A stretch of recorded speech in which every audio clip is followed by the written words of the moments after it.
बहुत पुरानी बात है। एक बहुत सुंदर नगरी के सामने दो भिक्षु अपने गुरुजी के साथ भिक्षा मांगते हुए गुजर रहे थे। तभी गुरुजी की नजर उस सुंदर नगरी पर पड़ी।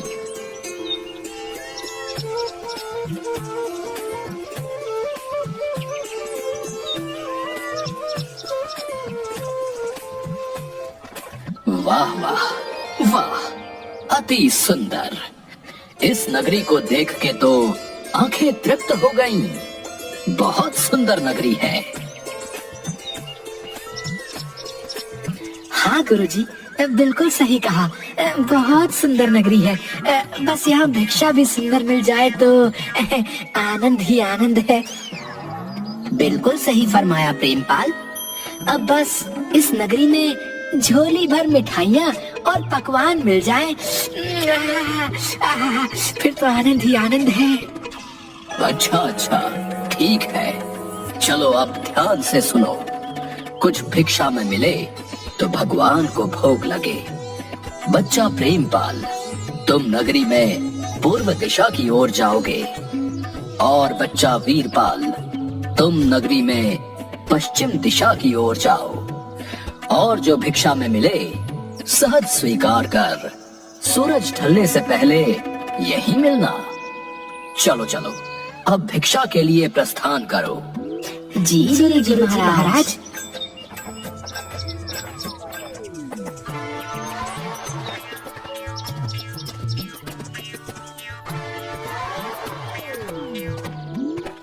अरे वाह, चलो कोई तो दिखा। ऐसा करता हूँ, एक बार राशन का दाम पूछता हूँ।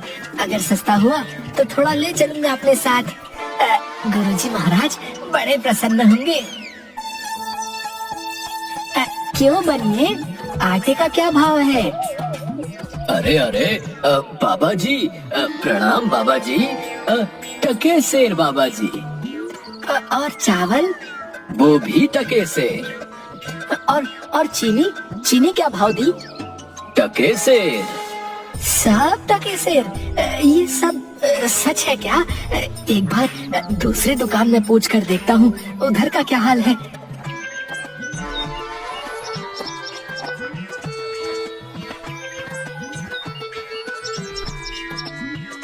अरे बेटी, टमाटर कैसे दिए? टके सेर बाबा जी। और गोभी? टके सेर बाबा जी, ये भी टके सेर। और ये वाली? साधु महाराज, ये भी टके सेर दिया। अरे वाह वाह वाह, आनंद ही आनंद, सब टके सेर।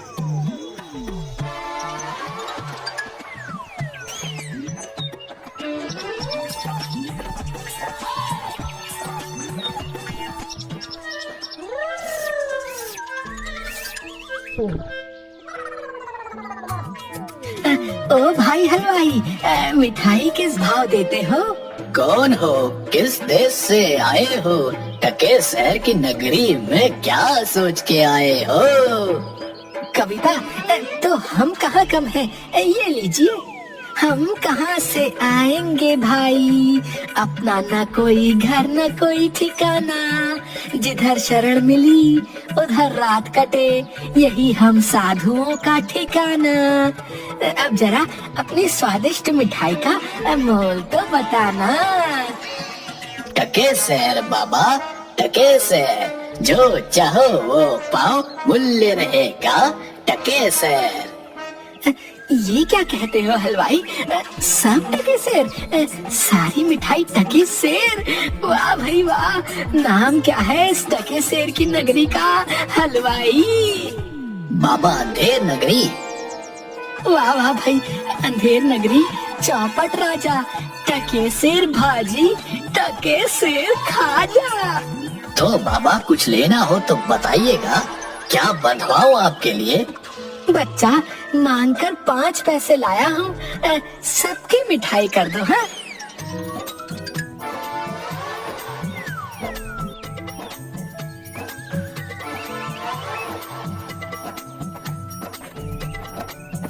वाह वाह वाह वाह, क्या किस्मत पाई है।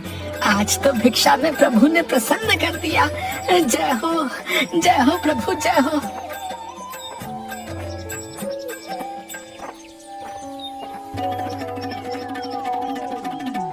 बच्चा वीरपाल, क्या भिक्षा लाए? गठरी तो बहुत भारी मालूम होती है। गुरुजी महाराज, 5 पैसे भिक्षा में मिले थे, उसी से गठरी भर मिठाई लाया हूँ। अरे बच्चा, 5 पैसे में गठरी भर मिठाई? ये कौन सी नगरी है? अंधेर नगरी, चौपट राजा, टके सेर भाजी, टके सेर खाजा। अरे राम राम राम राम, राम बचाए लाखों पाए। बच्चा, ऐसी नगरी में तो एक क्षण बिताना भी हमारे लिए उचित नहीं, जहाँ टके सेर भाजी और टके सेर खाजा बिकता है। गुरुजी, ऐसा तो संसार भर में कोई देश नहीं है जहाँ 2 पैसे पास रहने से मजे से पेट भरता है। मैं तो इस नगरी को छोड़कर नहीं जाऊंगा। हाँ, देख बच्चा, पीछे पछताएगा। मैं तो इस नगरी में एक पल भी नहीं रहूंगा। देख, मेरी बात मान, पीछे पछताएगा। मैं तो जाता हूँ, पर इतना कह देता हूँ कि कभी संकट पड़े तो याद करना। देख वीरपाल, क्यों जिद करता है? जब गुरुजी ने कहा चल, तो चल यहाँ से। यहाँ रुकना उचित नहीं। अरे जा जा चिपको कहीं का, चिपका रहे अपने गुरुजी से। मैं तो इस नगरी में पेट भर खाऊंगा। तू भूखा भिक्षा मांग, मैं नहीं जाने वाला।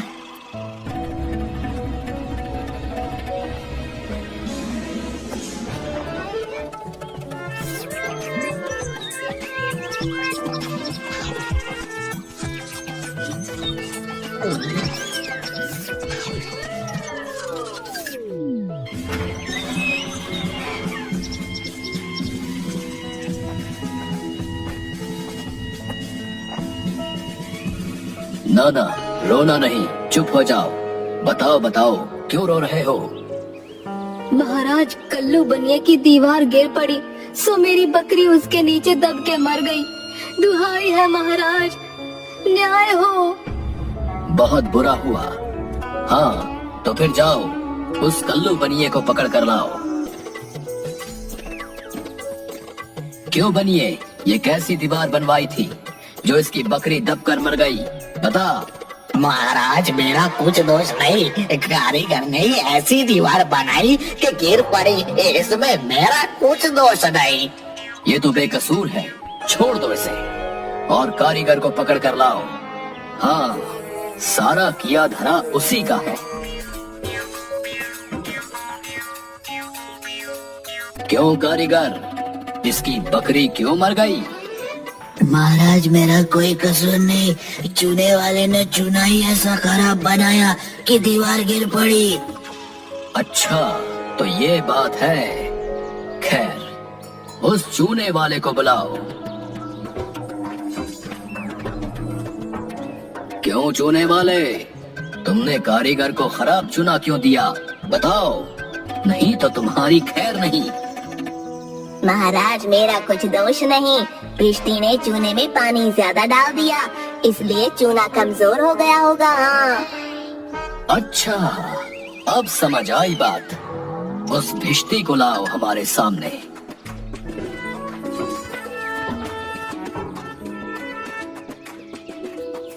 क्यों भिष्टी, इतना पानी क्यों मिलाया तुमने कि इसकी दीवार गिर पड़ी और बकरी दबकर मर गई?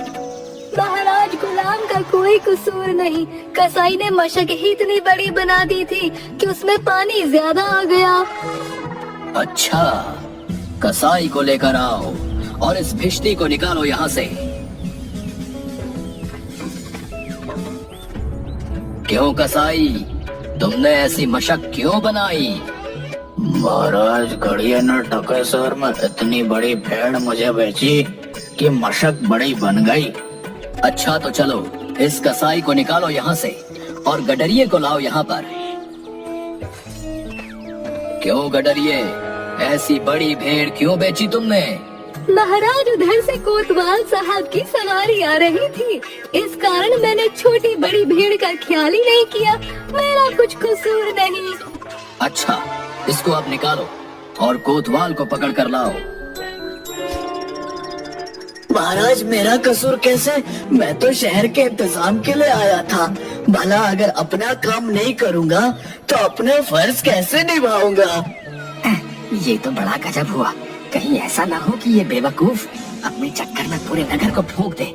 नहीं नहीं, तुमने इतनी धूम से सवारी क्यों निकाली? हाँ हाँ मंत्री जी, सही कह रहे हैं। तुमने इतनी धूम से सवारी क्यों निकाली, जिसका परिणाम ये हुआ कि बकरी मर गई। लेकिन महाराज, महाराज, हम अब कुछ नहीं सुनना चाहते। ले जाओ इसे और फांसी पर चढ़ा दो।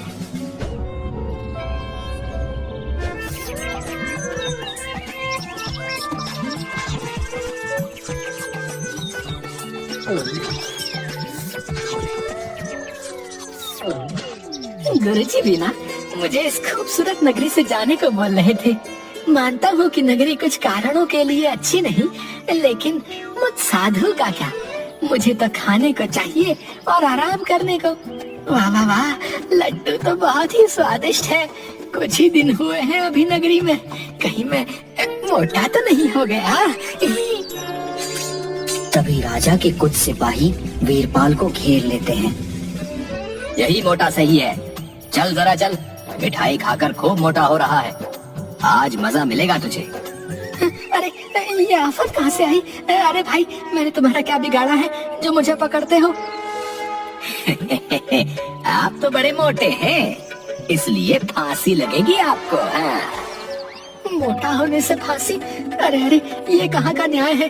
अरे साधुओं से हंसी नहीं की जाती। बच्चा जाओ जाओ यहाँ से, मैंने भोजन कर लिया है, अब साधना का वक्त है, जाओ। साधना तो हम करवाएंगे, जब सूली पर चढ़ जाओगे तब पता चलेगा कि फांसी है या हंसी है। सीधी तरह चलते हो या घसीट कर ले जाएं? बात क्या है? एक साधु आदमी को बिना किसी बात के फांसी पर चढ़ाना चाहते हो? बात ये है कि कल कोतवाल को फांसी का हुक्म हुआ था, लेकिन जब फांसी देने को उसे ले गए तो फांसी का फंदा बड़ा निकला और हमारे कोतवाल साहब तो दुबले हैं। फिर हम लोगों ने महाराज से अर्ज किया, इस पर हुक्म हुआ कि एक मोटा आदमी पकड़कर फांसी दे दो, क्योंकि बकरी मरने के अपराध में किसी न किसी को तो सजा मिलनी जरूरी है ना, नहीं तो सच्चा न्याय हो नहीं पाएगा। हे प्रभु, इस पापी पेट के चक्कर में मैंने गुरुजी की बात न मानी। हे बाप रे, मुझ बेकसूर को क्यों फांसी दे रहे हो? अरे भाइयों, कुछ तो धर्म का ख्याल करो। अरे मुझे छोड़ दो मुझे। मैंने गुरुजी का कहना क्यों नहीं माना? उसी का फल है। गुरुजी कहाँ हो? गुरुजी, मुझे अभी नहीं मरना गुरुजी।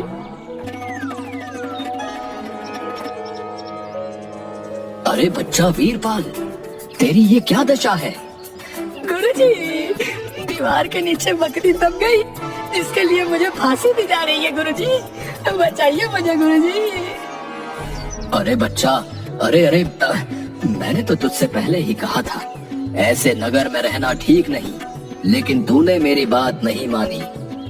मैंने आपका कहा नहीं माना, उसी का फल मिल रहा है मुझे। बचाइए गुरुजी, बचाइए। देख बच्चा, डर मत। सुनो सब, मुझे अपने शिष्य को अंतिम उपदेश देना है। तुम लोग जरा किनारे हो जाओ, इसके बाद तुम जो कर रहे थे वो कर लेना। अब हटो पीछे। महाराज, हम पीछे हट जाते हैं, आप बेशक उपदेश दे सकते हैं।